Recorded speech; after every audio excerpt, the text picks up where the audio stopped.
Assalomu alaykum do'stlar. Sizlar bilan men yana Amro'li Safarov va g'oyatda ko'rishib turganimdan xursandman. Charchamayapsizlarmi? Bugungi darsimiz 6-dars bo'ladi, ya'ni qiziqarli mavzuga yetib kelganmiz. Shu bilan bir qatorda qo'l yozishlarimiz boshqasi ham sekin-sekin qiyinlashib boradi.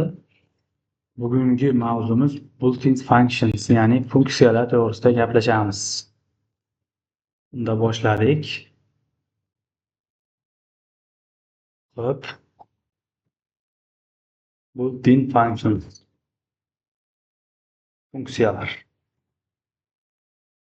Xo'p, built-in functions o'zi nima? Har doimgidek har biriga urg'u berib ketamiz.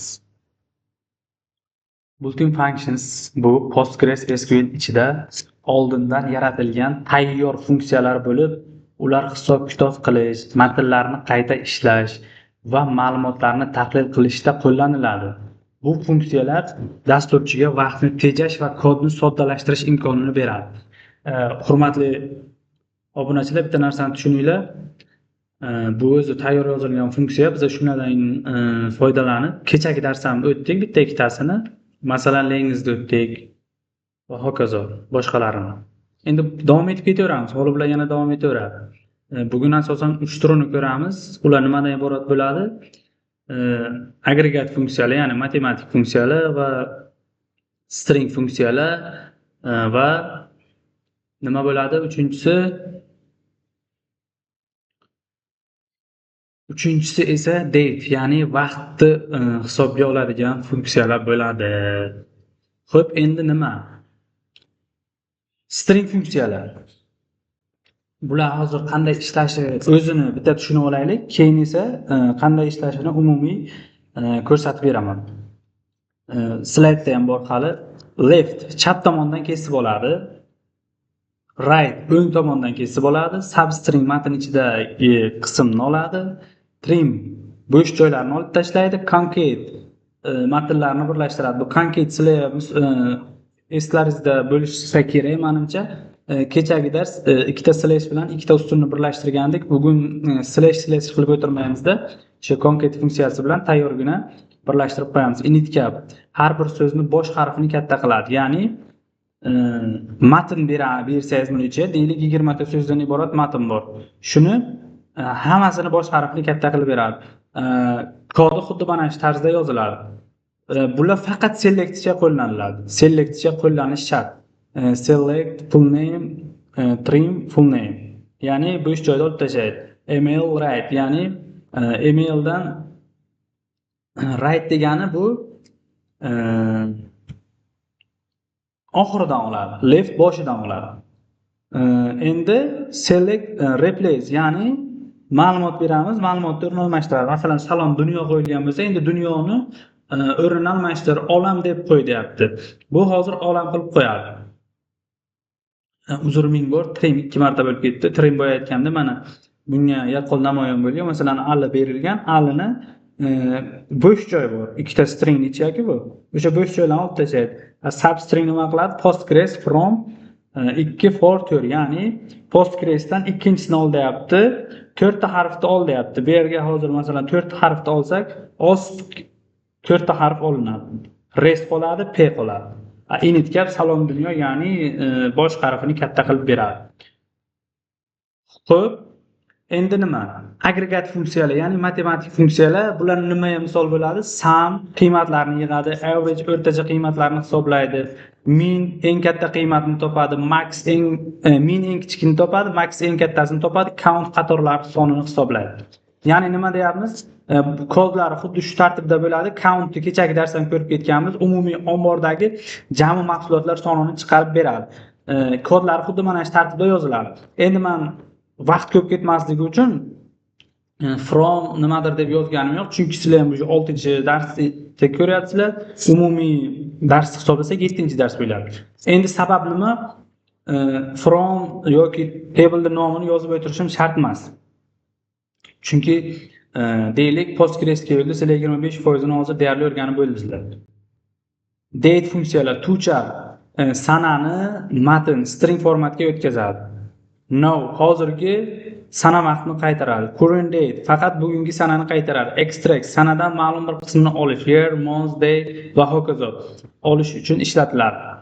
Bular ham xuddi shunday, hammasi selectga ishlatiladi. Umumiy qanday ishlaydi? Ma'lumotlar bazasida sana va vaqt bilan ishlash juda muhim hisoblanadi. Chunki deyarli har bir tizimda vaqtga bog'liq ma'lumotlar mavjud bo'ladi. Masalan, foydalanuvchi ro'yxatdan o'tgan sana, buyurtma berilgan vaqt yoki xodimning tug'ilgan kuni kabi ma'lumotlar doim saqlanadi va tahlil qilinadi. Date va time bilan ishlovchi funksiyalar asosan ma'lumotlarni olish, ajratish, hisoblash va formatlash uchun ishlatiladi. Ular yordamida hozirgi vaqtni olish, sanadan yil yoki oy kabi qismlarni ajratish, ikki sana orasidagi farqni hisoblash yoki sanani chiroyli ko'rinishga chaqirish mumkin. Xo'p, davomi.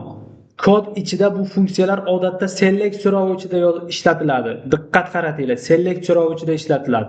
Ular ustunlar ustida ishlaydi va natijani darhol qaytaradi. Masalan, buyurtmalar jadvaldagi sana ustunidan faqat yilni ajratib olish yoki hozirgi vaqtga 7 kun qo'shib kelajakdagi sanani hisoblash mumkin. Bu orqali tizim avtomatik ravishda hisob-kitoblarni bajaradi. Xulosa qilib aytganda, date, time funksiyalar real hayotdagi vaqt bilan bog'liq barcha jarayonlarni boshqarishda ishlatiladi. Ular biznes, analitika va hisob tizimlarida juda muhim rol o'ynaydi. Chunki deyarli har bir ma'lumot vaqt bilan bog'liq bo'ladi. Xuddi o'sha gap, har doimgi bizning shior o'sishdan to'xtamang. Bugungi sa'y-harakat, ertangi muvaffaqiyat. Xo'p, bir boshdan endi nima qilamiz? Kod yozamiz. Gapni isbotini. Men bu yerga qisman yozib qo'yganman. Masalan, hozir men bu yerga nima deyman? Select ya'ni customerdan olyapmiz, extract funksiyasidan foydalanib kunni ajratib olyapmiz. Day ya'ni kun. Kunni ajratib olyapmiz. Bana kunni ajratib olyapmiz. Endi misol uchun yil bo'ladigan bo'lsa nima bo'ladi? Yil year deyiladi. Hop. Yilda oladigan bo'lsak, hozirgi o'sha nimamizdagi tabelimizdagi yilda oladi. Ya'ni o'sha create date tabelida yil 2006-yil ekan. Buni hozir isboti mana select yulduzcha from customer tabelidan ishlatganman. Xo'p, bizga nima kerak? Create kerak. Create date kerak. Xo'p, buni ishlatsak mana 2006 boyagi date ko'rsatganim 14-kunni oldi. Endi oyda ajratib olamiz desak, nima bo'ladi? Oyda ajratib olamiz desak, month bo'ladi.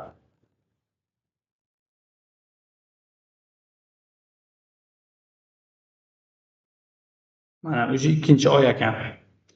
Xo'p, endi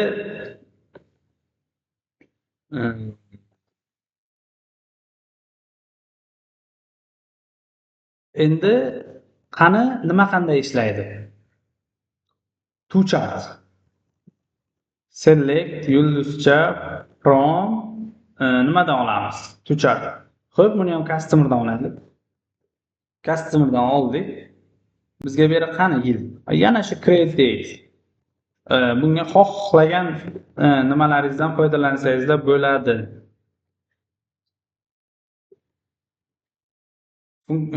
Ustunlaringizdan foydalansangizlar bo'ladi. Endi men birinchi create date turgan ekan, shuning uchun create date ni oldim. Endi buni ichiga create date deymiz.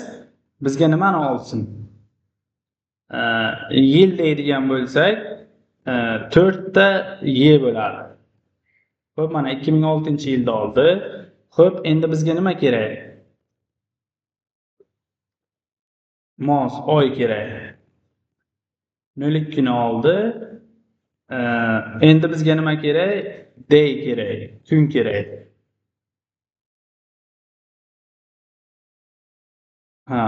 Stringdan tashqari chiqib qoldi. Kun doim stringni ichiga yozilishi shart. Ya'ni ikkita tirnoqni ichiga yozilishi shart mana. Ikkovini deyarli farqi extract bilan bir xil. Extract boshqa joylarga ham ishlatiladi. Hali faoliyatlaringiz davomida ko'rib boraverasizlar. Endi masalan hozir misol uchun endi databasedan tashqari ishlaymiz, ya'ni nimani o'ziga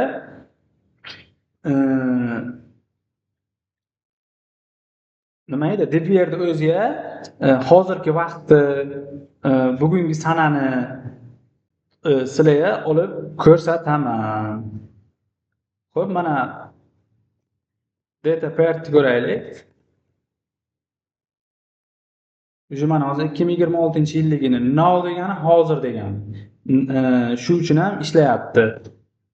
Xo'p, endi qaysini ko'ramiz? Current date. Qisqasi bularning hammasiga men to'xtalib kod yozib o'tirishim shart emas. Mana shu tartibda bo'ladi. Endi kodlarim sal tartibsiz bo'ldi. Bularni o'zlaringiz mana bunday qilib tartibga keltirib, s bilan bunga ham aytganimdek nom berib ketaverasizlar. Muammo emas. Mana. Endi men dd deb ketdim. Hozir xayolimga birinchi kelgan narsa shu bo'ldi. Bular ham xuddi shunday. Misol uchun limit, where hammasidan foydalanib ishlatamiz bu narsalarni. Asosan bular ko'p ishlatilmaydi, lekin bitta-bitta ko'rib ketyapmiz. Endi xo'p, bizga agregat funksiyalar, ya'ni sum, average, mean, max, count. Xo'p, nima qiladi bular? Select. Endi hisob-kitob bo'lganligi uchun from paymentdan foydalanib ko'raylik. Chunki to'lovlar ko'p bo'lgan bunga. Misol uchun nima deymiz? Umumiy to'lov bizga kerak. Deylik, korxona boshlig'i umumiy bizga bir oydagi yoki umumiy to'lov hozir bu yoqqa 1 oylik ma'lumot turgan bo'lsa, 1 oylik ma'lumotni hisob-kitobini so'rayapti. Sum deymiz, amount deymiz. Mana shuncha umumiy hisobda shuncha pul tushgan ekan bizga. Xo'p, endi nima deymiz? Select deymiz. Yulduzcha from yana payment. Endi bu kodlarni men o'chirmayapman. Sabab nima? Sizlar endi videoni to'xtatib ko'rishlaringiz mumkin. Shuning uchun ham o'chirmayapman. Endi bizga so'raydi, eng nima desam bo'ladi? Masalan, max deylik hozir, sizlar chalg'ib qolmanglar. Max nima qiladi? Eng katta to'lov miqdorini chiqaradi. Ya'ni eng ko'p to'lov qilgan mijozdir. Max p nuqta amount. Xo'p, mana 11.99 so'm bittasi to'lov qilgan ekan. Endi bizga nima kerak? Misol uchun kim qilgan desak, customer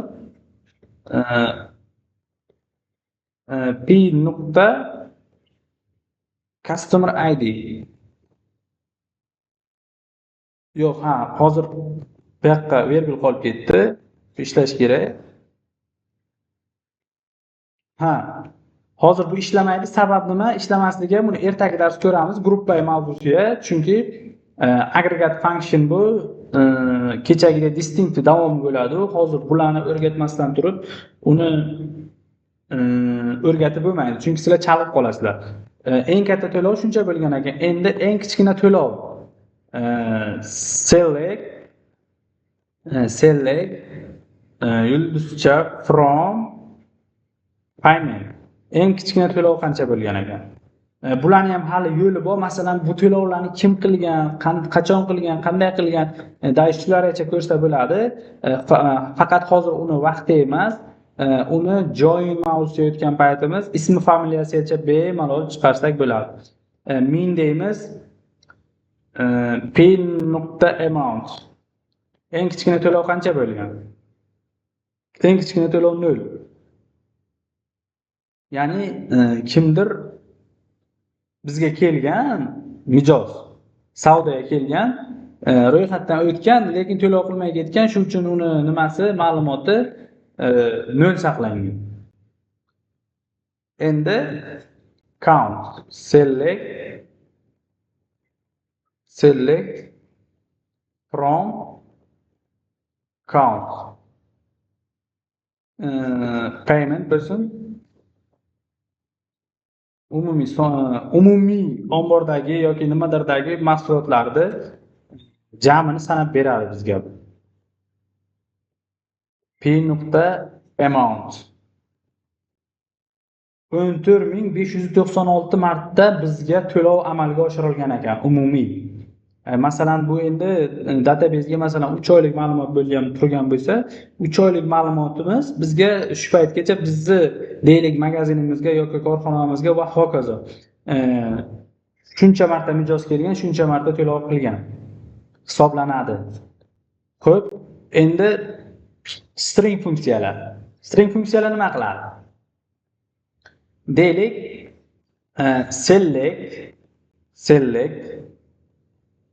select yulduzcha from customer bo'la qolsin. Customer. Farqi yo'q, sizlar xohlaganlaringizdan foydalanib ketasizlar. Endi bizga birinchi left turgan ekan, left nima qiladi? Left customer bo'lsin. Yo'q. First name bo'lsin. First name nimasi kerak bizga? Misol uchun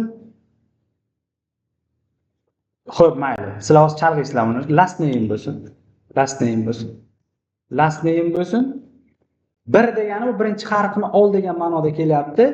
Endi bu yoqda men hozir first name ni chiqarib qo'ysam, nima bo'ladi? Bizning kodimiz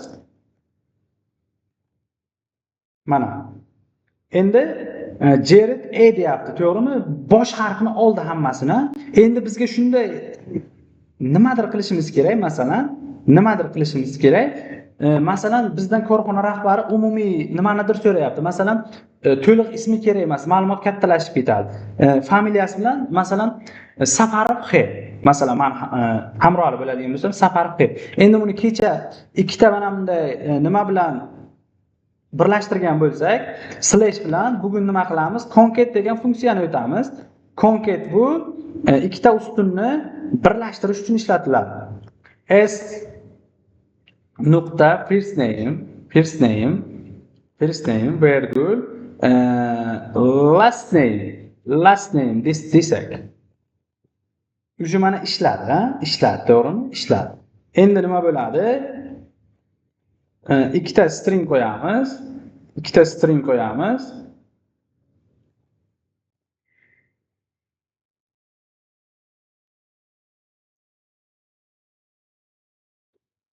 Mana uje orasiga joy ochib berdi. Endi mana bu last name ni o'rniga nima deymiz? Bizga birinchi harf kerak. Faqat ismni birinchi harfini ol deyishimiz kerak. Left deyiladi. Nima bo'lsin? Birinchi harf kerak. Yo'q, left customer nimani ichiga ishlamas ekan. Concat ichiga ishlamas ekan.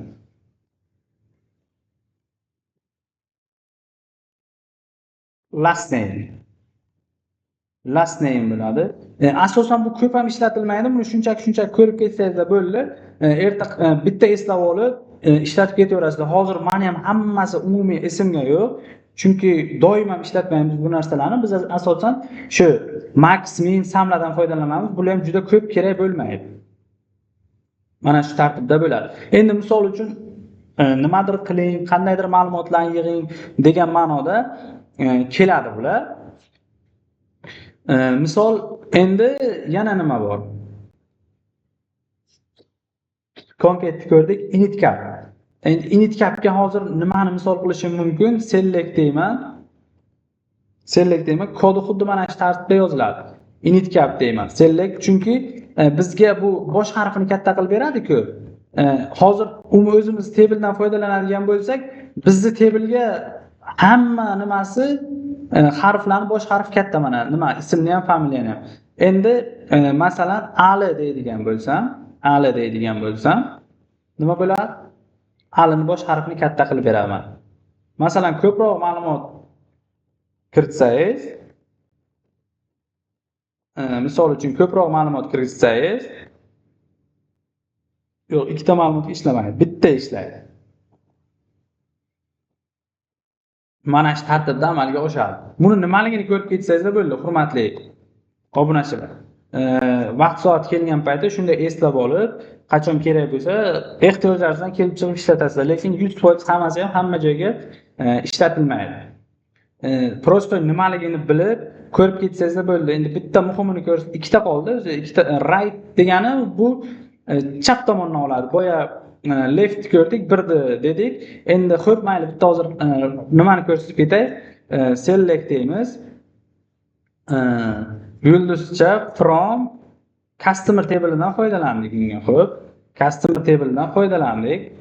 Nima kerak bizga? Endi eslaringizda bo'lsa, like, I like degan narsalarni o'rgatib ketgandi. Xuddi o'shalardan foydalanib turib ishlasangiz bo'ladi bu narsa. Endi kod yozib o'tirmayman, chunki avval o'rgatganman bu narsani. Xo'p, endi nima bo'ladi? Bizga right kerak, to'g'rimi? Right kerak. Misol uchun rightni mana shu son degan so'zi kerak bizga. O'sha like ham aloqadorda. Bu like ham eslaringizga bo'lsa, foiz belgisi bilan foydalanib, boshidan ol, oxiridan ol, unday qil degan narsalarni ko'rsatardik. Bu faqat where bilan ishlardi. U selectcha ishlamasdi, eslaringizda bo'lsa. Misol uchun nima qilamiz? Right deymiz.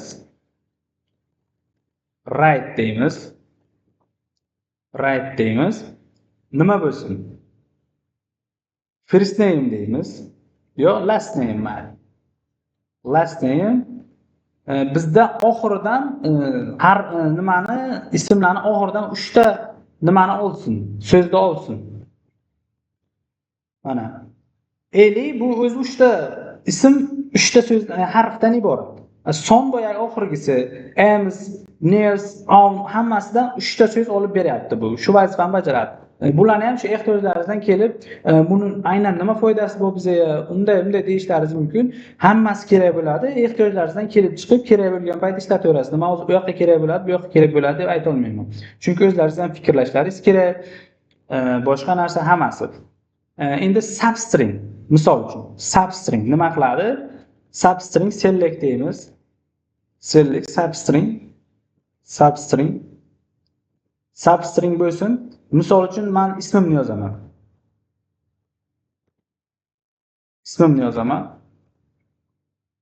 Amro Ali bo'lsin. Bunga nima deyiladi? Substringga misol uchun from deysiz. Qayerdan boshlaydi deyapti? Qayerdan olay birinchi deyapti? Ma'lumot qaysi joydan boshlaydi deyapti? From aytibdi. Birinchi from ishlayapti bu yerga.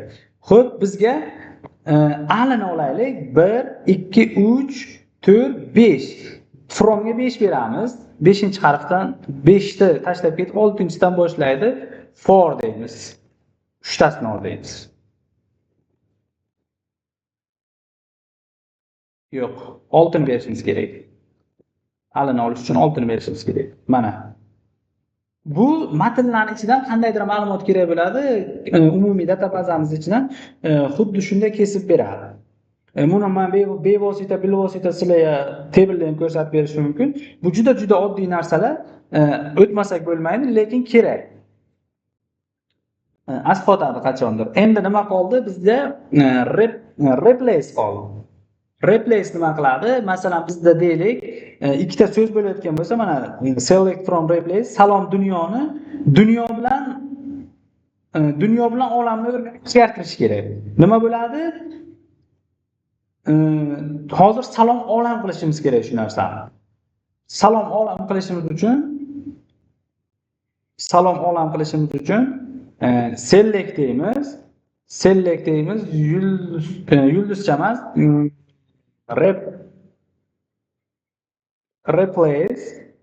replace. Endi bizga hozir bularga mana hammasi bitta nima yozilishi shart. Stringga yoziladi, hammasi ikkita yozilmaydi. Salom string ichiga salom dunyo. Hamma bu so'z hamma dasturlash tillariga mashhur, ya'ni nima? Hello world degan nima bor-ku, asosan Pythonga ham boshqasiga ham birinchi ishlatadiganimiz printga yoki nimadirga konsolga o'ynay chiqaradigan so'zimizda bu. Mana salom olami o'zgardi. Nima deyapmiz? Salom dunyo bor. Mana shu so'zni, dunyo so'zini olami o'zgartir deyapmiz. Xo'p, shu yoqqa salom desak nima qiladi? olam bo'ldi. Endi bunicha nimadir desak ham, misol uchun nimadir dunyo degan narsa chiqadi. Chunki hozir mana salomni o'zgartir nimadirga deyamiz. Shunday ma'lumotlar noto'g'ri ketib qolgan bo'lsa, vaqt soat keladi, o'sha narsani ham ko'rasizlar. Shu o'zgartirish kerak bo'lgan payt bemalol o'zgartirib ketaverasizlar. Hurmatli o'quvchilar. Asosan bugungi mavzumiz shulardan iborat edi. O'zi kamday kodlar tuyulishi mumkin, lekin ko'p narsa ko'rdik. Xo'p, yana bitta narsani ko'rsatib ketaman. Select yulduzcha from payment. Hozir yana bitta narsa layfhack ko'rsataman.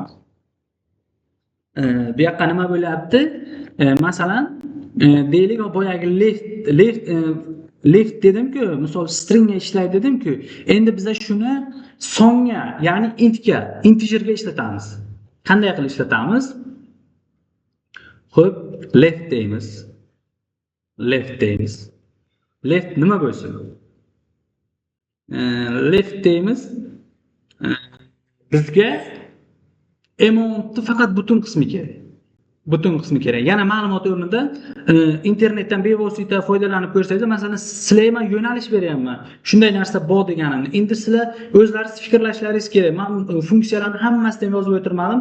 Masalan, 7.99 bo'lsa 8 qilib taqriban qilib oladiganlari bor. Misol uchun kichigiga qarab taqsimlaydigan funksiyalar bor. Ularni hammasini o'zlaringiz qidirib ko'rib topishlaringiz shart. Chunki men ozgina yo'nalish beraman, sizlar u yo'lni o'zlaringiz tortib ketishlaringiz kerak. Chunki fikrlashlaringiz kerak. Soft skill rivojlantirishimiz kerak-da, hurmatli o'quvchilar. Amount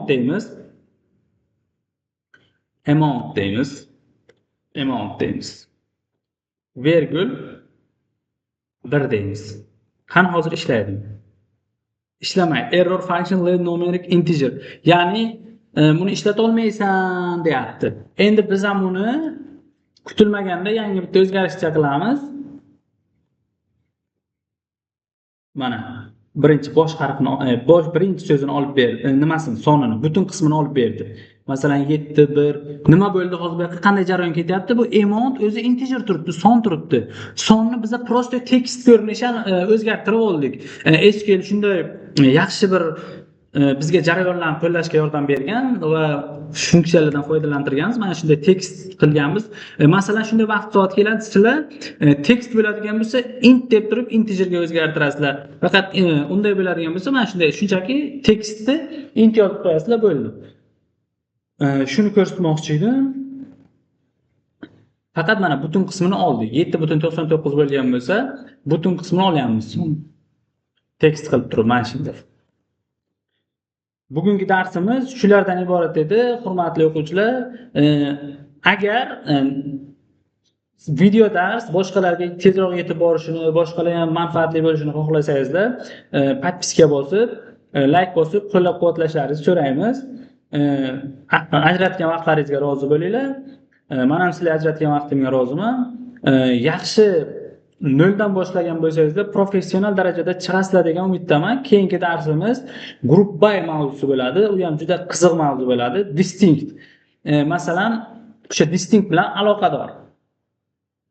Unda asosan endi ozgina sizlar miyalaringizga nima deydi, bir papka ochilib turish uchun masalan where ni ko'rgan bo'lsak, group by bilan keyin tekshirish operatori where bo'ladigan bo'lsa, endi group byga having degani bo'ladi. Shularni ko'ramiz. Biz masalan shu paytgacha nimalarni ko'rdik? Limitni ko'rdik, offsetni ko'rdik, where'ni ko'rdik, selectni, from'ni. Bugun mana yana shuncha funksiyalarni, undan tashqari va hokazo ancha narsalarni ko'rib kelyapmiz. Bu bundan o'z bilimlaringizdan foydalanib ancha masalalar ishlasangizlar bo'ladi. Bugundan e'tiboran men o'z GitHub akkauntimga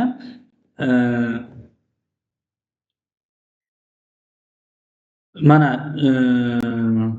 YouTube Codes YouTube yoki boshqalardan foydalanib ko'rib turib SQL kodlarimni va boshqa narsalarni yuklaganman. Masalan, YouTube video qo'llanma deganman. Bunda hali hech narsa yuklaganim yo'q. Sabab nima? Endi bugundan yuklab boshlayman. Birinchi darsdan boshlab har kuni har darslik qo'llanmani mana bu taqdimot, ya'ni slaydni tashlab boramiz. Sizlar ko'rishlaringiz uchun. Mayli, sog' bo'linglar, salomat bo'linglar. Bugungi darsimiz shulardan iborat edi.